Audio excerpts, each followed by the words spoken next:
delighted to introduce our lecturer, Dr. David Stenner, who is our Sultan Scholar for 2015. The Sultan Scholar Program is a competitive postdoctoral fellowship here at the CMES that's awarded to one recent PhD candidate each year. David has just completed his PhD in history at UC Davis under the advisorship of Professor Susan Miller, who's here with us today. And he received his MA and his BA at Uppsala University in Sweden, which we're probably the only two Swedish Maghrebists in the world, maybe. Certainly up or at UC. Anyway, David's research has focused on Egypt first, and latterly on the Maghreb, particularly Morocco. He's president of the American Institute for Maghreb Studies Graduate Student Association, and in addition to his role as a Sultan Scholar, he's also organizing the Ames Dissertation Workshop for graduate students that the CMES will host for graduate students throughout the country working on North Africa next month. David's scholarly interests include the history of colonialism, decolonization and the Cold War, as well as nationalism, state formation, and social network analysis. His work has been published in the Journal of North African Studies, and he's also a regular contributor to Zaman, one of the most widely circulated French language publications in North Africa. David is particularly interested in transnational forms of anti-colonial activism across the Arab world during the 1940s and 50s, and it is this work that he'll discuss today in his lecture on the global campaign for Moroccan independence. Please join me in giving a warm welcome to David Stenner. Thank you. Well, thank you all for coming and waiting so long until we're ready to start. The PowerPoint is a little bit messed up, but I think it'll work somehow. And of course, I'd like to thank everybody here at the Center for Middle East Studies, including Emily and everybody else, for allowing me to be the postdoc here and working on my book manuscript. And this is a very brief summary of that project that I want to share with you today. Let's hope it actually does work. Yes. In the summer of 1952, Mohammed Temsamani traveled to the United States as communication and information counselor of the French residency in Rabat. The colonial authorities had decided that they needed his expertise in order to counteract the fierce anti-colonial propaganda campaign conducted by the Moroccan nationalist movement. Already 1 year earlier, Resident General Augustin Guillaume had vented his anger about the activities of the nationalists who, quote, do not hesitate to put forward counter-truths that might seem useless to us due to their enormity, but which are in fact susceptible to touch American public opinion. Working closely with the staff of the embassy in Washington as well as the French delegation to the UN, Temsamani sought to reassure his superiors by enlightening his American hosts about the real situation in Morocco and informing the general public that the Istiqlal, which was the independence party, was, quote, a fascist and totalitarian party torturing the population of the country while promoting the interests of the common form. Now, despite such rather incoherent statements about the nature of Moroccan nationalism, the scion of an influential family from Tangier constituted France's last line of defense in a global propaganda war they were losing against their own colonial subjects. Yet Temsamani's efforts proved no match for his sophisticated opponents. Centered on the Moroccan Office of Information and Documentation in New York, the Bureau du Parti de l'Istiqlal in Paris, and Maktab al-Maghreb al-Arabi in Cairo, the Moroccan nationalists had mounted a determined effort to put an end to the French and Spanish Protectorates that had been established in 1912. In order to reach their targeted audiences, they created a network consisting of a heterogeneous group of supporters, a US Supreme Court judge, Arab diplomats, a former US First Lady, 2 French Nobel Prize winners, CIA agents, the Muslim Brotherhood, Orientalist scholars, European socialists, an openly gay British writer, a Zionist academic, and many others helped them to bring their case to the attention of world public opinion. However, despite their successful decades-long struggle for the creation of an independent constitutional monarchy, Sultan Mohammed V successfully outmaneuvered the Istiqlal after independence in 1956 and established himself as the authoritarian ruler. We must thus ask why the nationalists in Morocco did not dominate post-independence politics, unlike their counterparts in many other former colonies. Now, my argument is that the very structure of the nationalist, non-hierarchical, and flexible propaganda network helped them prevail in their struggle against the colonizers, but also enabled the Sultan to co-opt it after independence and turn the Istiqlal into an opposition party. Its informal nature and the absence of a coherent ideology constituted advantages at first, but eventually turned into serious liabilities. The skills, resources, and personal connections which the nationalists had acquired during their campaign abroad fell into the hands of the Sultan and strengthened his positions once he had pocketed many of its central participants. At its core, this project deals with two issues: the connection between domestic and foreign factors in shaping political systems, and the relationship between informal and institutionalized forms of political activism. Now, central to this project is the concept of bridges or brokers, that are individuals that close so-called structural holes within a network and thus benefit from their position within the larger network structure. It is based on the idea of social capital, defined by Pierre Bourdieu as, quote, the aggregate of potential resources which are linked to the possession of a durable network of more or less institutionalized relationships of mutual acquaintance. In other words, the term describes material and non-material assets possessed not by individuals themselves, but rather available to them through direct or indirect social ties. I consider informal social networks efficient tools for lobbying for desired policy changes in ways that formal venues of participation, such as political parties, are not. Due to their relatively open character, they lend themselves to heterogeneous memberships that substantially increase the overall resources at their disposal. These attributes make them flexible and enable them to quickly adapt to changing circumstances, but at the same time also unstable and factionalized, as they are likely to attract individuals with mutually contradicting motivations. A large number of nodes thus increases the resources available to the network as a whole, while simultaneously making it more likely that it falls apart into smaller subgroups. Furthermore, because central brokers hold important positions within the larger structure of the network itself can quickly unravel if these participants withdraw from it for any reason. And thus, due to their instability, networks lack the ability to compete with or fend off attacks by more stable and enduring political institutions. Now, the network studied here consists of three types of participants. First, the nationalists, who are members of the Hizb al-Istiqlal, the main independence party, or the Hizb al-Islah, the PNR, which are here in red. Their close supporters, which here are colored in green, and then in black, their target audience for their propaganda, and in blue, this is the role within this larger network of Sultan Mohammed V, or Mohammed bin Yusuf, as his name also is. In November 1942, the Allied forces commenced their North Africa campaign and easily defeated the pro-Vichy French military. This in turn revitalized the Moroccan nationalist movement, which had gone underground since the French authorities had arrested its leaders 5 years prior. On February 14, 1943, the members of Hizb al-Islah al-Watani in Tadwan seized this opportunity and submitted their independence manifesto not only to the Spanish authorities and the Khalifa, the local representative of the Sultan in the Spanish Northern Zone, but also to the American and British consulates in Tangier. Their compatriots in the French zone followed suit by founding Hizb al-Istiqlal and presenting their own independence manifesto to the Sultan, the protectorate authorities, and the consuls of the Allied forces in Rabat on January 11, 1944. 2 years later, the leaders of both parties held a secret meeting at which they agreed to internationalize their struggle under the guidance of the Alawi royal family.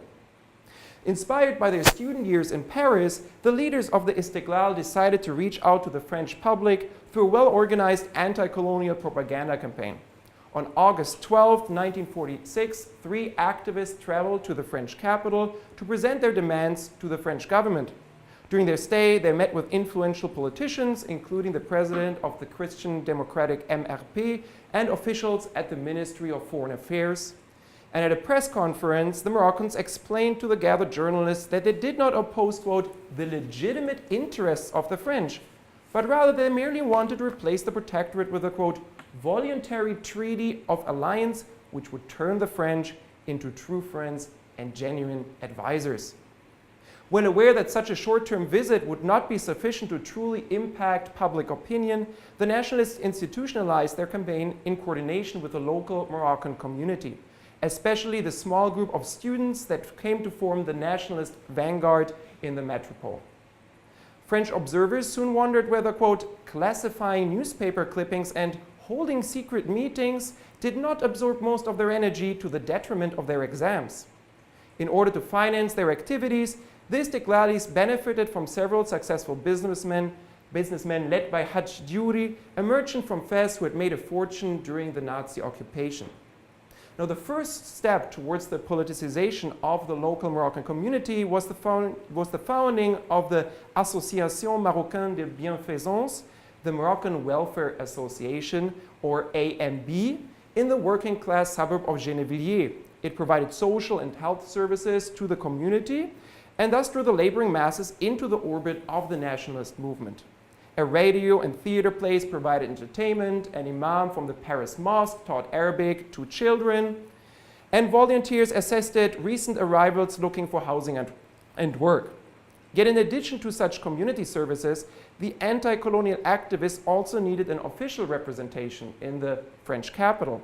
Therefore, in March 1947, they opened the Bureau de Documentation et Information du Parti de l'Istiqlal in the Avenue Kléber, situated between the Eiffel Tower and the Champs-Élysées.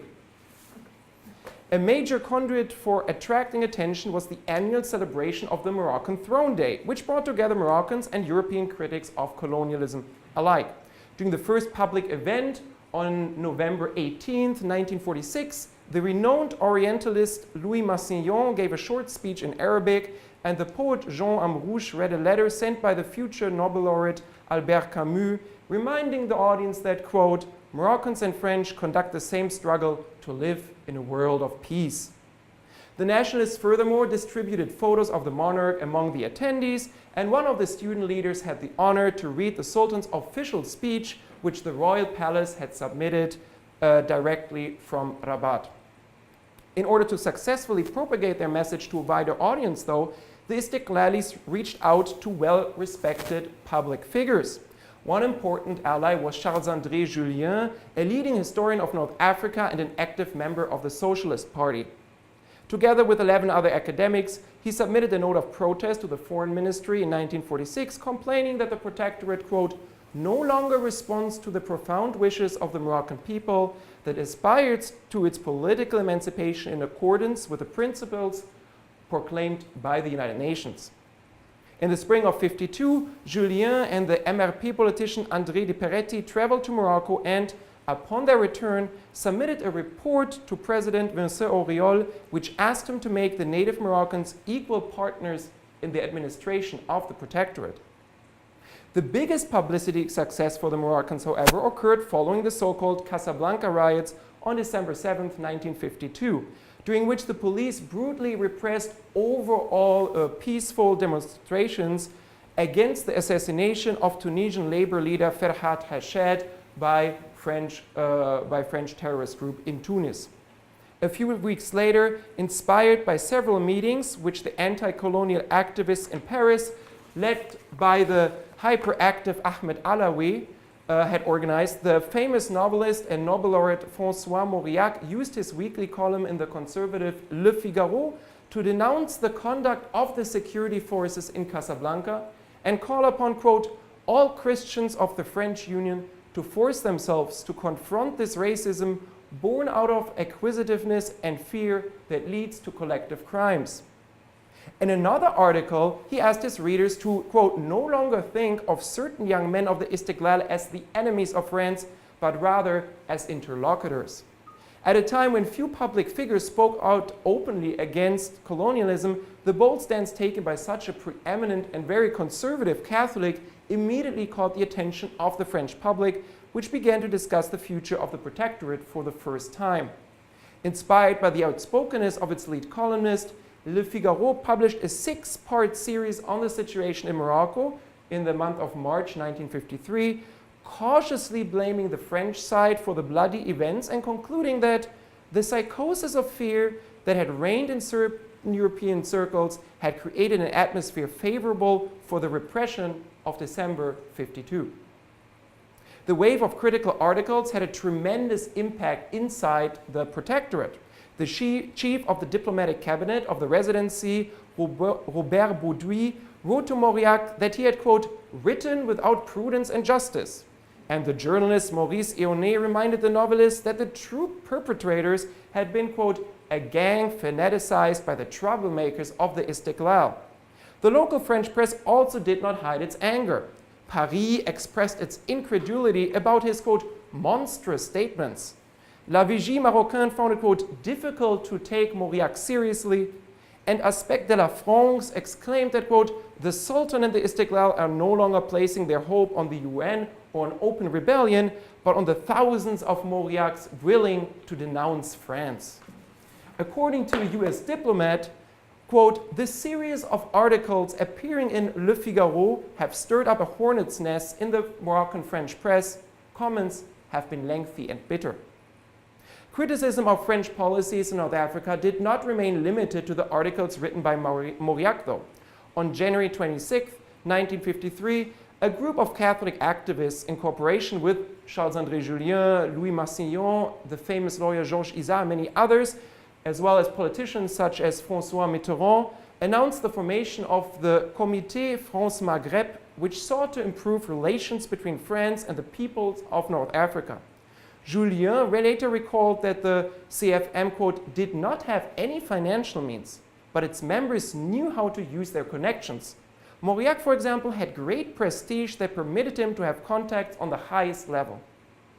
Impressed by the impact of the Moroccans' campaign inside the metropole, a French official concluded in the summer of 1955, quote, the metropolitan representation of the Istiqlal is an active political organization which managed to obtain an almost complete unity among the local Moroccan community in France.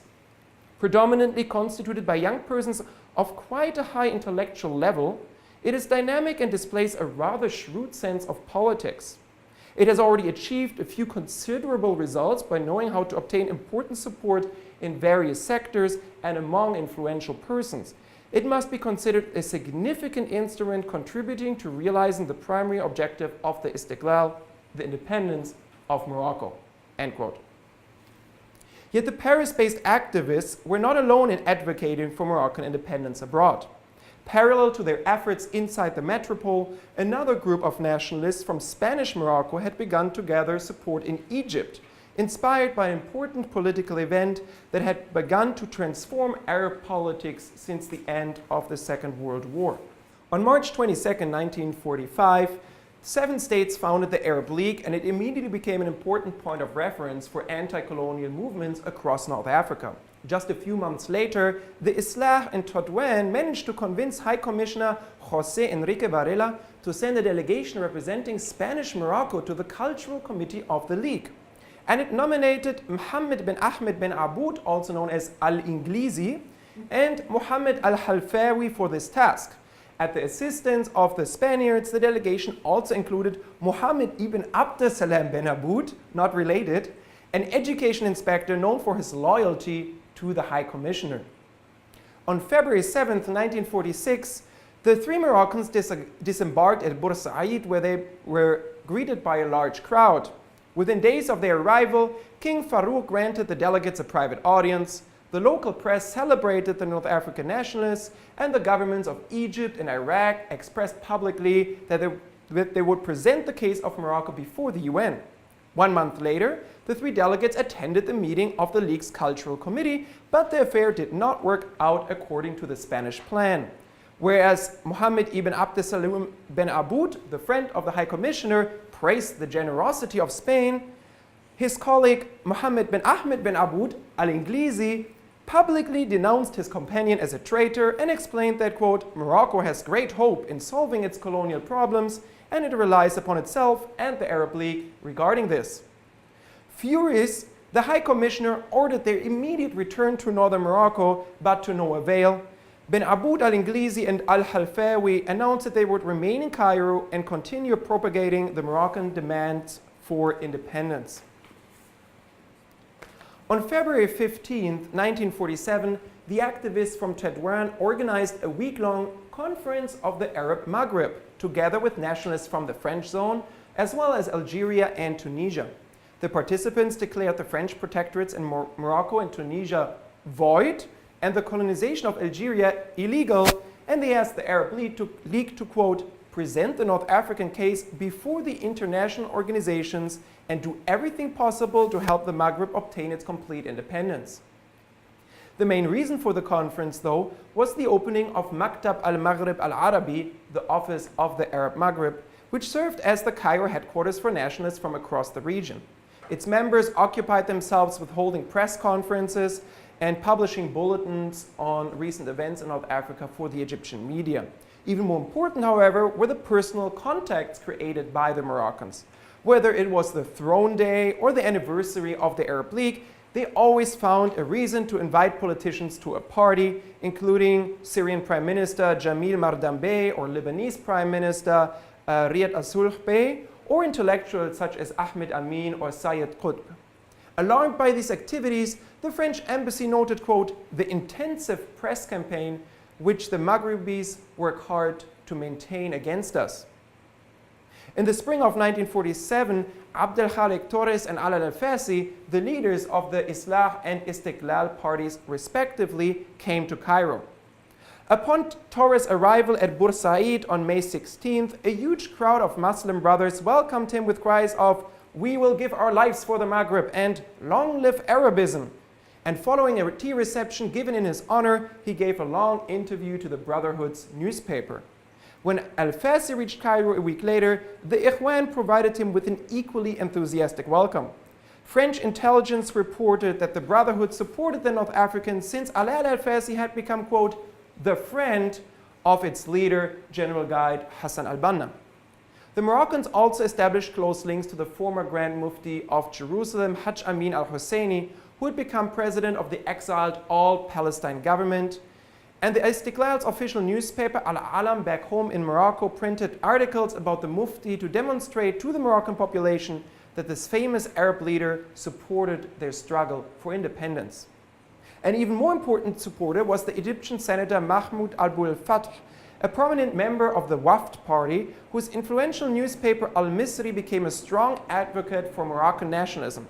In May 1951, a French diplomat noted bitterly that, quote, Abu al-Fath seems passionate about his new role as the defender of North African nationalism. In December of 1947, the members of Maktab al-Maghreb celebrated their biggest achievement, the escape of Ibn Abd al-Karim al-Khattabi, the legendary Berber warrior who had rebelled against the Spanish and French armies from 1920 until 1926 and was then exiled to Pacific Island. On May 30th, having just learned that al-Khattabi was on a ship that would take him through the Suez Canal to France, two Moroccans drove to the city of Suez, where they secretly boarded the ship when it briefly anchored at the southern port of the canal. And after many hours of persuasion, Abd al-Karim disembarked and was then transported to the Egyptian capital. The arrival of Abd al-Karim constituted a stunning success for Maktab al-Maghreb. According to the New York Times, he was given, quote, a hero's welcome, and that interviewing him had been impossible since, quote, he was interrupted so frequently by Arabs rushing in to shake his hand.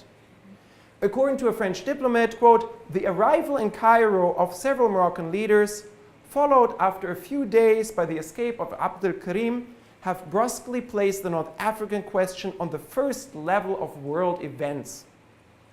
Even more important than such events bringing international attention to the Moroccan case was to obtain diplomatic support from the Arab governments at the UN. Especially the Arab League Secretary General Azam Basha always had an open ear for their concerns. The second passionate champion of Moroccan independence was the Iraqi Foreign Minister Mohammed Fadel al-Jamali. And according to a journalist reporting from the UN in 1952, quote, the efforts of the Iraqi delegate to get the Moroccan question put on the agenda were most impressive. A French official described the Iraqi politician as, quote, our fiercest enemy. Despite the repeated statements of support from various Arab governments, this rarely led to any concrete results, though. In a letter to Tetuan, Ben Aboud complained that, quote, if the Arab League provided us with the same political efforts and money as the Palestinians, the Maghreb could perform miracles. Suddenly, however, a regime change in Cairo gave the Moroccans new hope. On July 23, 1952, the free officers overthrew King Farouk and subsequently turned Egypt into a republic. Of course, the Moroccans placed their hope on the revolutionary regime, but to no avail. Instead, the nationalist alliance of supporters quickly fell apart as the new regime replaced the old elites with its own people. Azam Basha immediately lost his position as chief Arab diplomat. On January 13, 1954, the free officers dissolved the Muslim Brotherhood. And a few months later, a court sentenced Abu al-Fath to 10 years imprisonment for anti-government propaganda in his newspapers. Hajj Amin al-Husseini's standing also eroded rather quickly, and he eventually moved to Lebanon. For the Moroccans, the situation quickly turned from bad to worse as well. Prior to 52, the activities in Egypt had been received with sympathy, but the atmosphere changed dramatically following the ascendance of the free officers. Instead, the new regime supported the North African independence struggle through the establishment of a training center for Maghrebi commando units, which remained outside the control of the Istiqlal party. Of course, French officials repeatedly protested to the Egyptian government against the military aid, but overall they remained surprisingly unconcerned.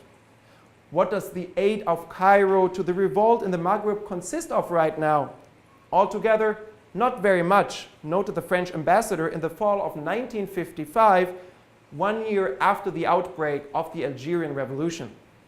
In the sphere of international diplomacy, the regime change in Cairo also did not improve the situation. Among the Arab states, only Iraq actually supported the Moroccans, and French officials regularly lamented al-Jamadi's zeal and aggressiveness regarding North Africa, and they contrasted it negatively with the careful attitude displayed by the Egyptians. Analyzing Cairo's efforts on behalf of the North Africans since the revolution, a French report concluded that, quote, Egypt, despite being the instigator behind the Arab League, does not always lead this offensive that is often surpassed in violence by Iraq.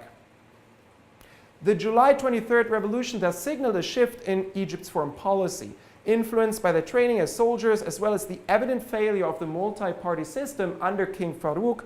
The free officers were men of action rather than words, and they preferred groups engaged in armed struggles such as the Algerian FLN or the PLO.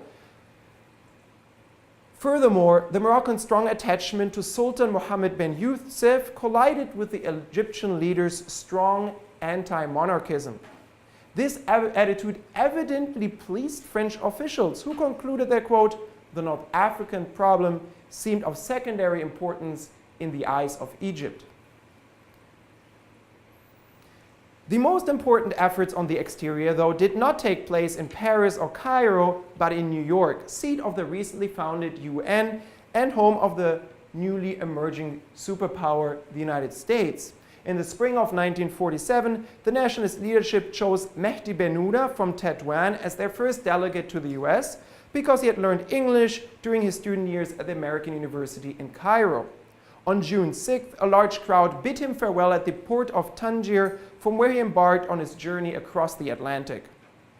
As soon as he arrived in the US, Benouda established contacts with the local press and met diplomats from around the globe to make the case for Moroccan independence, especially with the help of Azam Basha and the charismatic Pakistani ambassador Zafrullah Khan. Benouda was even offered a free working space inside the Arab office, which constituted part of a network of centers promoting the case of Palestine in Western capitals. But he politely declined this offer so as to, quote, avoid the animosity of the Zionists. This turned out to be a very wise decision, as the Arab office soon had to close its doors, facing the hostility of the pro-Zionist media and an FBI investigation into its activities. The impact of Benouda's activities in New York quickly came to be felt. Less than 1 month after his arrival, the New York Times reported that he had come to the US to conduct, quote, an intensified drive to enlist the sympathies of this country in Moroccan independence, adding that he represented parties of both left and right political thought but accepted the communists. Despite his efforts, though, the Arab states refused to deal with the North African case because they hoped to gain the support of France and the Latin American countries allied with Franco's Spain during their struggle over Palestine. Of course, Bennouna was disappointed as he returned home to Tétouan, but he understood that he and his colleagues needed more preparation before they could make their case successfully on the global stage.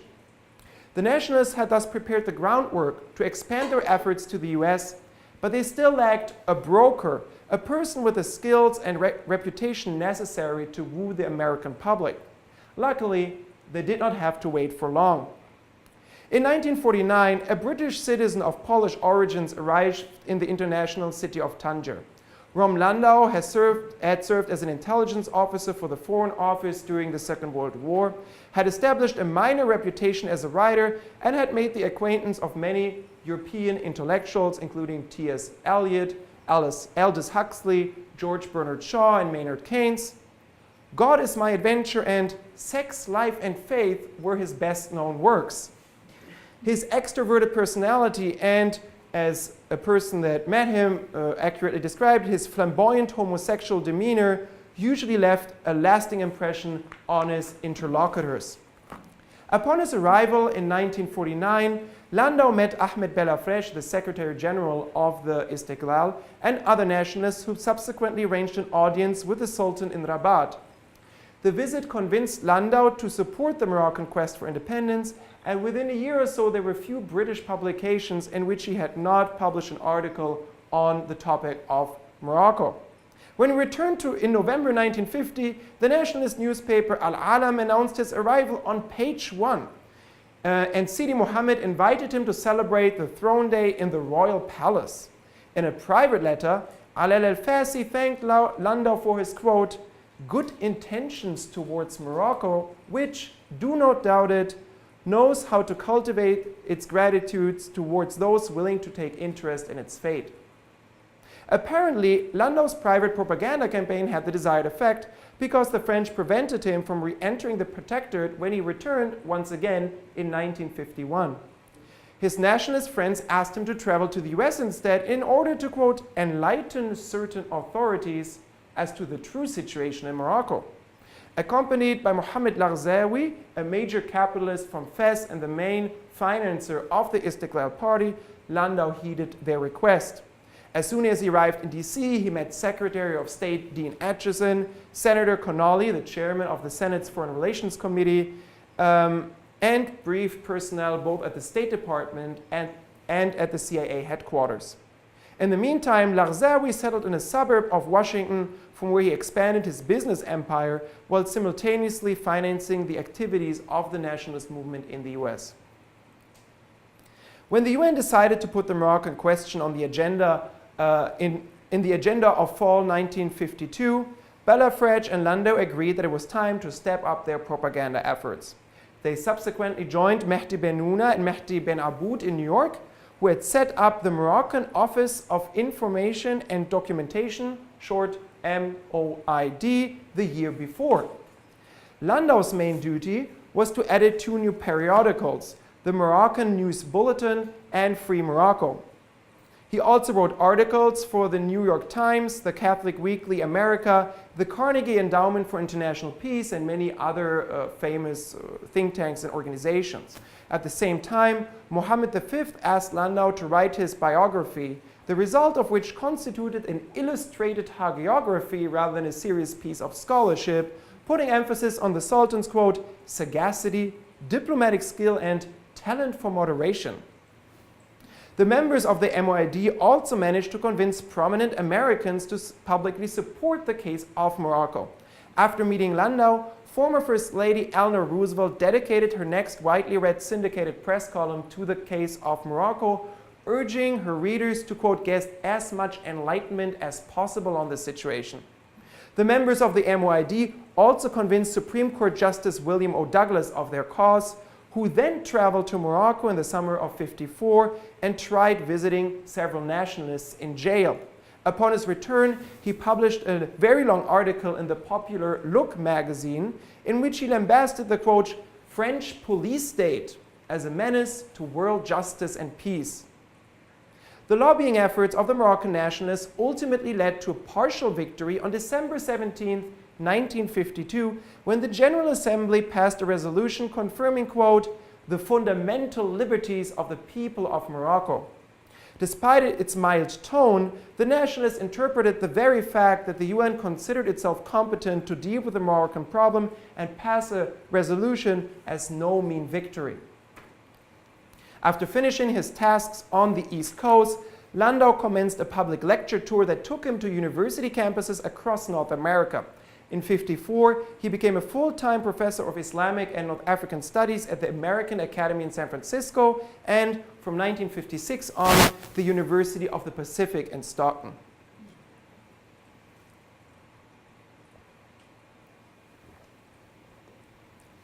Parallel to this campaign in North America, various U.S. citizens also supported the struggle for independence inside Morocco. One such supporter was Irving Brown of the American Federation of Labor, the AFL, who gave concrete organizational advice and money to Moroccan workers, published articles in the US, and lobbied Congress to exert pressure on the French authorities. On August 3, 1954, he had a private meeting with French Prime Minister Mendes France asking him to intervene on behalf of labor activists during the Casablanca riots 2 years earlier. 1 month later, the entire leadership of the Moroccan Moroccan labor movement was released from prison. In March 1955, advised by the American, Moroccan labor activists founded the UMT labor union, which immediately joined the pro-US International Conference of Free Trade Unions and not the pro-Soviet World Federation of Trade Unions. The CIA and the American business community financed these international outreach activities of the AFL for two reasons. On the one hand, to reduce the role of France in North Africa, and at the same time to ensure that communist influence would not spread in the region. The French were, of course, not oblivious to Brown's activities, and on May 29, 1956, during a speech in the French National Assembly, the Governor General of Algeria, Robert Lacoste, called Irving Brown, quote, the master corrupting force in North Africa. Another group of supporters were former GIs and OSS officers who had decided to return Morocco and become entrepreneurs. They took advantage of a legal loophole. The US were the only country that had not renounced its 19th century legal and commercial privileges in Morocco when the French protectorate had begun in 1912. Thus, American citizens were not subject to the regulations of the French authorities and could circumvent the very strict import-export regulations. In order to gain a foothold on the local market, they usually teamed up with native businessmen, virtually all of whom were members of the Istiqlal. The French quickly began applying the existing regulations to all foreign residents in December 1948. Infuriated by the loss of their privileges, the American capitalists commenced a well-organized anti-French campaign in the United States in cooperation with both the AFL and the Moroccan Office of Information and Documentation in New York. Led by Robert E. Rhodes, their propaganda efforts and their lobbying in Congress ultimately led to the passing of the Hickenlooper Amendment in 1950, which ordered to halt all Marshall Plan aid to countries that violated treaties to which the US were a partner. Ultimately, the whole issue landed before the International Court of Justice, which awarded the Americans a partial victory. Especially interesting was the role of the former OSS agent Kenneth Pandar, who founded the Compagnie des Boissons Hygiéniques in 1947, which bottled Coca-Cola for the local market. 4 Moroccan nationalists sat on the company's board, and the Sultan's brother was a major shareholder. Coca-Cola also became a main advertiser in Al-Alam newspaper, thus underlining its close connection to the Istiqlal party. One nationalist later confirmed that Pandar had helped them furthermore by facilitating cash transfers to finance their activities in the United States. The French authorities noticed this suspiciously close liaison between the American company and the nationalist movement. And in December 1949, they protested to the Sultan that Coca-Cola had used the symbol of the royal crown in its ads, thus insinuating a royal approval to consume this foreign beverage. Furthermore, posters distributed to announce the annual celebration of the Throne Day included a clearly visible "Drink Coca-Cola" graphic, which the palace defended as a harmless form of corporate sponsoring. In retaliation, the police constantly harassed the company by conducting so-called security checks at its factory in Casablanca. Also, the pro-French Arab press spread rumors that the beverage contained pork, thereby bringing its sales to an almost complete halt.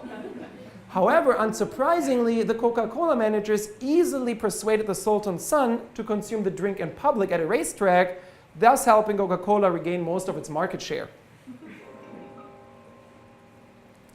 On March 2nd, 1956, Morocco finally became independent, and within the next few years, Mohammed V managed to co-opt the nationalist propaganda network by drawing many of its supporters on his side. Mehdi Bennouna became a spokesman for the royal family. Balafresh served as foreign and prime minister. Mehdi Ben Aboud became the first ambassador to the US. Ahmed Alawi, the chief of the royal press services. And Larzawi set up the new Moroccan police force that came to serve as one of the pillars upholding the monarchy in post-independence Morocco. Besides co-opting the most important nationalists, the monarch also sought to draw their foreign supporters on his side.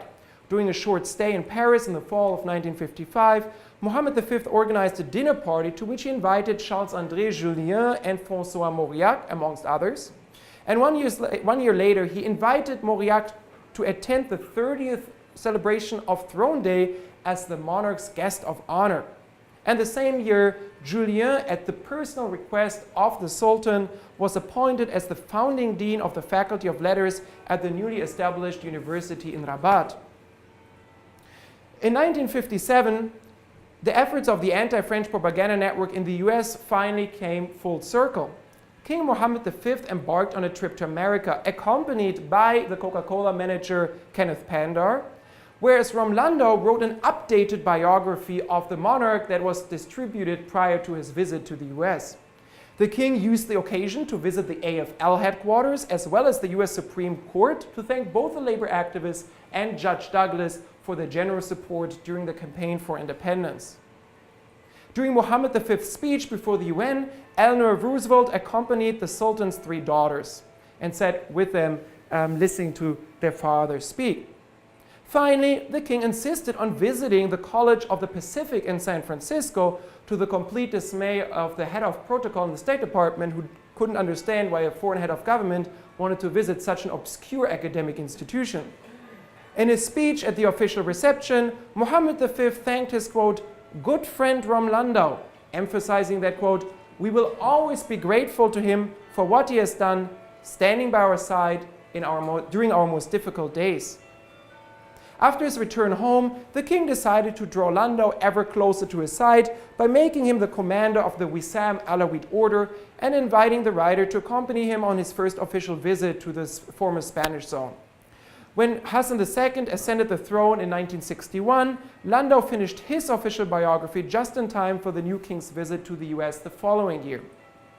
After retiring from his faculty position at the UOP in 1968, Landau relocated to Morocco and lived in Marrakesh until his death 6 years later.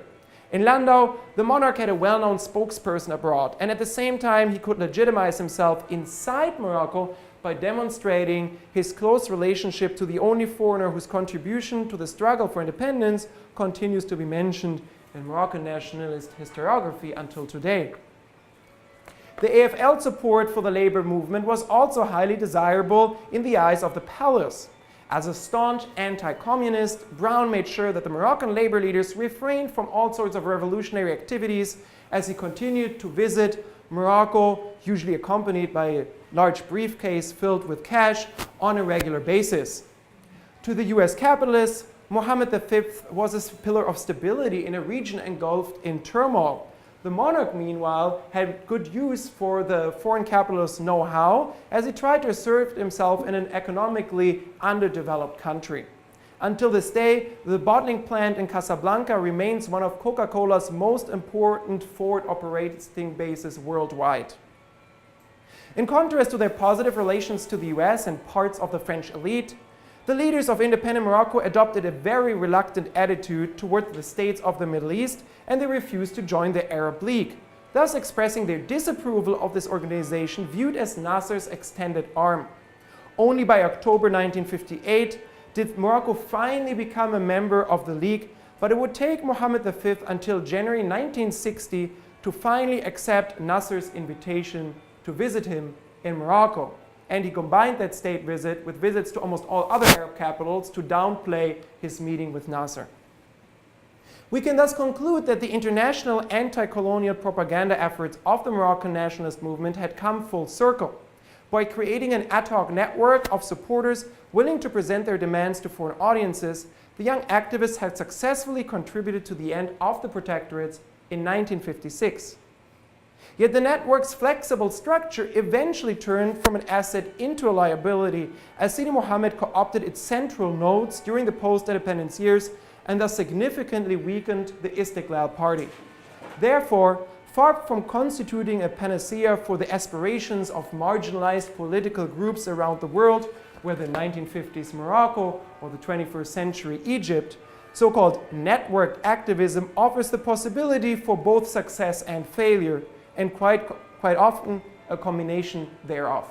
Thank you very much. Susan.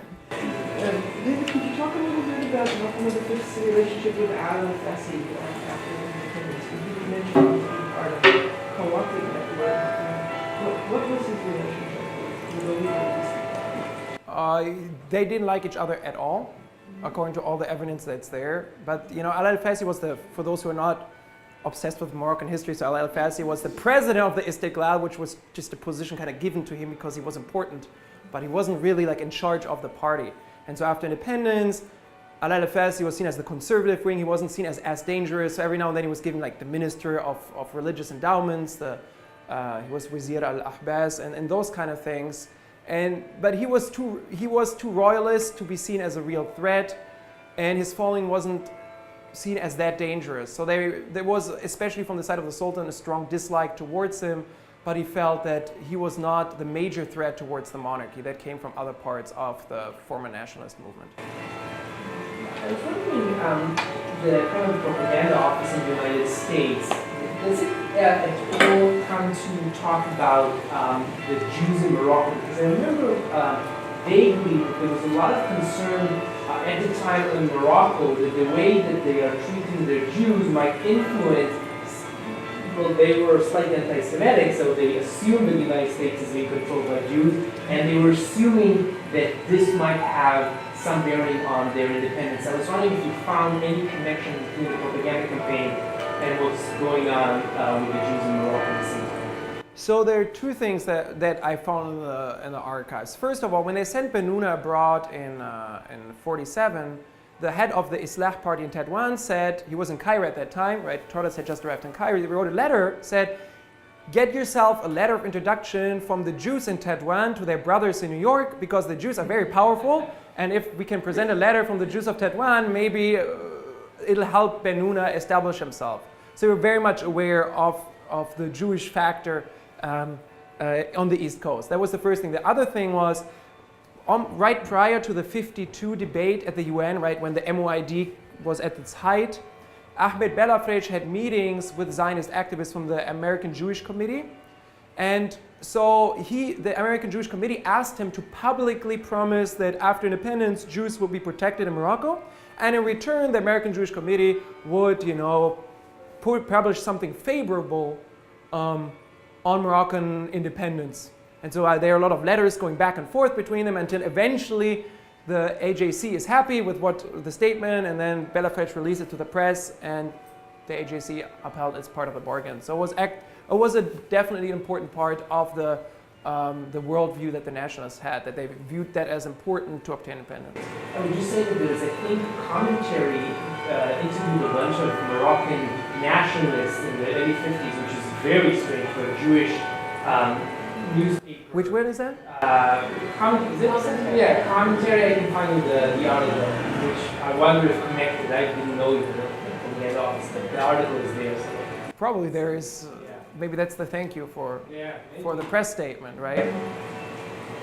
The American Jewish community was very moderate. It was not the most Zionist group. In a way, anti-hierarchical organizations at that time, the Moroccan Jewish community was very cool on the question of mass migration from North Africa. They were at least enthusiastic about promoting it. So it's important to see the difference in the various Jewish organizations that were on the scene at the time.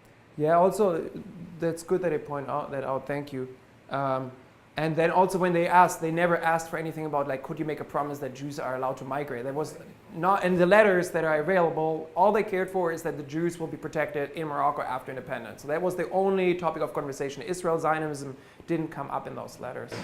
Thank you for a fascinating talk, and I am an interloper in Maghrebi studies. So my question is actually about the network model, which is so compelling and exciting, and I wanted to just ask you a little bit more about it. I'm in art history, and there was recently a big exhibition called Inventing Abstraction, which used a very similar network of even weighted actors in terms of intersections. Those who had more intersections were larger nodes on the graph, and that allowed us to explain how abstraction seemed to appear in otherwise non-contiguous locations at about the same time. And it also allowed us to attribute some kind of causational relationship to that phenomenon to actors that were otherwise not being foregrounded in the history. In your case, I know you had to set it up really rapidly, but it seems like one of the things this allows us to do is to explain why the Istiqlal ceased to, or could be marginalized so rapidly, it seems. So you were posing the network as a way to think of the capacities to co-opt the energies. Did I get that properly? Yeah. And what else does it allow us to do? Can we? Are you proposing we run with other actors and not the king? In which case, it's interesting to use it to solve the problem of why the king became the apparent lead figure. So I'm feeling some tension, and I'm curious how you're using the network. Right, so if I hope I understand your question correctly. If not, let me know. So why is it useful, or what it contributes, right? Previously, studies of Moroccan nationalism, like political movements in general, for the most part, focus on the party apparatus, right? On the institutionalized, on the movement, the leadership, what did they do, how did they, many various things you can analyze, right? And so in the hierarchical form. In the hierarchical form, exactly, right? So the focus usually is on al-Fasi, people that are higher up in their hierarchy. But I argue that if you don't focus on the nationalist movement within Morocco, but actually consider the fact that its foreign activities were at least as important as its domestic activities, then suddenly players that might seem of secondary, maybe even like third tier importance, that don't show up in an organigram, they're like somewhere at the bottom, like Bennouna, Ben Aboud, are actually absolutely central. These are central players within the party, and they acquired all these resources from working years and years abroad. That people that, maybe you ran a cell in Fez or so, you were the head of Fez, you didn't have these unique abilities that made you stand out in independent Morocco when there was virtually no modern trained elite, right? There were very few people who had like foreign language skills, media skills. And therefore, new actors come to the fore, right? People that previously were ignored or marginalized in historiography. And at the same time, I would argue it allows us to understand the dynamics of the movement pre and post-independence much better if we look at it as a network. I'm not saying either or. I'm not saying we shouldn't look at the institutionalized party. It's also important, but there are studies on that. I'm just saying we also have to add that to really get a more holistic picture. And so, yeah, I'm going to stop there. Yeah. I was just wondering if you could speak a little bit more. Because if you were talking about the movements of people, particularly from Tetuan several times, going to Cairo, and if you could speak a little bit more about the relationship between Tetuan and Rabat, for example, and if there are tensions characterizing that relationship.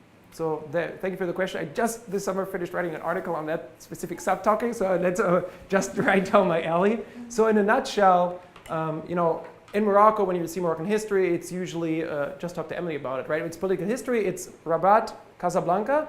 If it's pretty early history, it's Fez, right? That's it. There is a north, sure, there's some people living there, but if you read the historiography, they virtually never come up. The same in the nationalist historiography or nationalism, usually like northern Morocco, they don't really exist. Like there were some people in Spanish Morocco that did something, and then immediately after independence, I didn't say that explicitly, the Islah and the Istiqlal merged into one party. And so here I'm showing that actually it's not only specific actors that we previously marginalized, it's also a specific geography. Like many of these people, as you realize, came from northern Morocco. They were really pivotal, and they worked hand in hand with the people from French Morocco. So the bonds that, the links between the two zones are much, much stronger than is usually described in the literature. It's usually like, French Morocco, and then there were also some people, and they had some exchange, but nobody really knows what their exchange was. So part of this dissertation is also recuperating like North Morocco and bringing it into the equation and telling the history of Moroccan nationalism as a history of all of Morocco, in which, in this specific story that I'm telling, like the political border between the two protectorates was by far not as significant as we might think. And then what happened really briefly, what happened after independence was that northern Morocco was, as it so often was, more or less marginalized. So some people joined the king, but overall the Istiqlal like swarmed out and put its men from Fez and Rabat into basically all districts and tried to control the whole country. So northern Morocco was marginalized again. Thanks again for a great talk. I'm curious about this idea of propaganda, which you use this term a great deal in comparison with sort of advocacy or some other form of petitioning, which you talk about many forms of that in different leagues of the UN and types of that. So how do you see this border between what's propaganda, what's advocacy, or That's a very good question.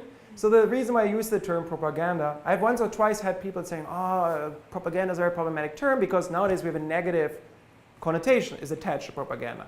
But what I realized when I read the documents produced by the French, by Americans, and by the Moroccans themselves, most importantly, they all use propaganda as a neutral term. So the Moroccans said, let us go abroad so we can do more propaganda. So for them, that is how they described it themselves. And so, submitting petitions, I didn't mention many of them, but all the time they wrote to the Secretary General of the UN and whatnot. So that was part of it. But reaching out, publishing articles, or getting articles in the New York Times, having people speak out was, in the opinion of the Moroccans, was propaganda. And that was a good thing. So it just didn't have the same connotation. So where exactly I draw the line, I'm just, in this specific case, I'm going to call it, just say it's propaganda because they call it, everybody agrees on it, and it's not, doesn't have the negative connotation that we would associate with it today, where of course, you wouldn't use the term for your own activities. Thank you very much. That was really fascinating. And I've worked on Morocco in my dissertation, so I couldn't get enough, so to say. And my question links up to this question about this that was asked earlier about this shift. Like the image that emerged for me was that you say, well, at first the nationalists had a lot of agency. They created a lot of agency that. I'm using the term, by creating this huge network that was really fascinating to see. And then suddenly they're somehow lured into this, co-opted. Like, how do you explain this shift? Was it also their conception of politics and with monarchy, or, because suddenly they don't seem to have any agency at all. Like being co-opted, it's very passive. So could you elaborate on that? That's a good point. So I'm just going to make the bold claim that in my dissertation, we have more time. I'm a little bit more nuanced on that. So I understand what you mean here. It comes across as they do all these things, they have agency, and suddenly they just become the passive victims of being picked off by the monarch. And that's of course not, as you insinuate, is of course not what happened, right? So instead, these nationalists, almost all of them were really strong monarchists. They loved their king.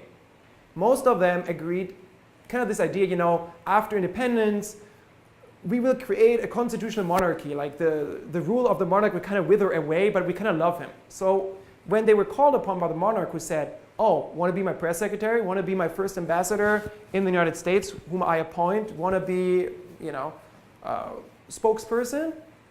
First of all, these were pretty well-paid gigs, so who says no to that? And they loved their monarch. So it was for them, for many saw that, no, this is, like a great thing. They didn't see it as a contradiction between here's the Nationalist Party and here's the king, and we serve either or.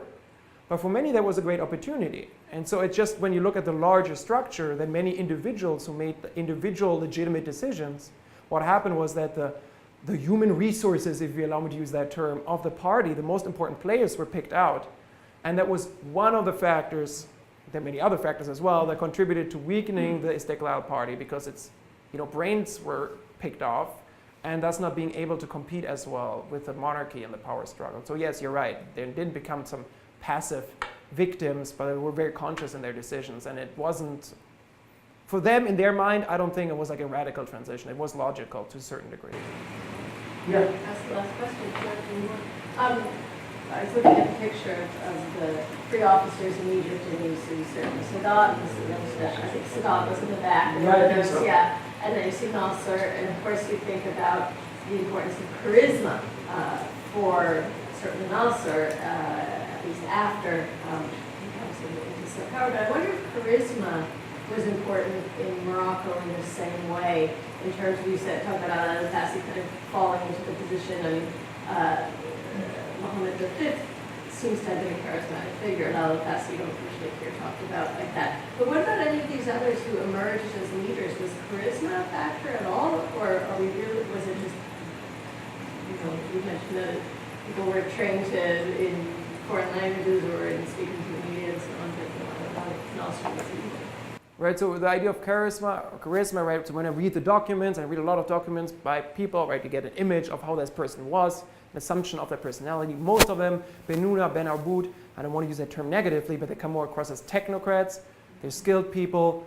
Bennouna was to be a very charming person, like the kind of person who goes to a cocktail party, is going to have 10 friends in 10 minutes. So there's a certain form of charisma, but none of them came across as, the great leader of masses, except for Abdel Khalik Torres, the leader of the Islah. He was really, he was one of those guys who put him in front of 10,000 people, he's going to rally the masses. And so what the king did after independence, he immediately made him ambassador abroad. That's what he did with all the nationalists. He didn't give positions at home, he shipped them off as ambassadors so that they wouldn't so they wouldn't rally the masses against the king, right?